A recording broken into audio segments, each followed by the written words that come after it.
গম পাইছে বহুত দিনৰ পৰা চলি থকা মুখ্যমন্ত্ৰী ডাঙৰীয়াই কৈ থকা কথাবিলাক আজি মুখ্যমন্ত্ৰীয়ে আপোনালোকৰ আগত আপোনালোকৰ টিভি চেনেলৰ মাধ্যমৰ আগেদি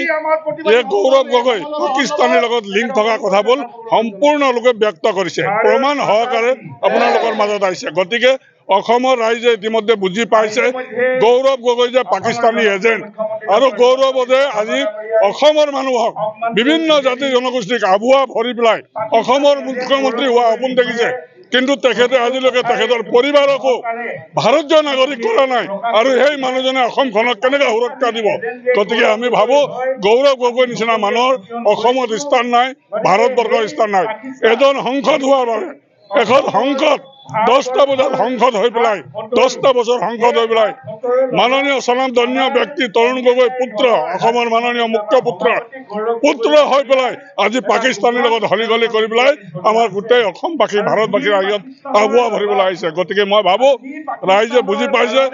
এই গৌৰৱ গগৈক আমি অসমৰ পৰা নহয় ভাৰতবৰ্ষৰ পৰা পাকিস্তানলৈ পঠিয়াই দিব লাগে Any Times 24/7 Your news, your voice.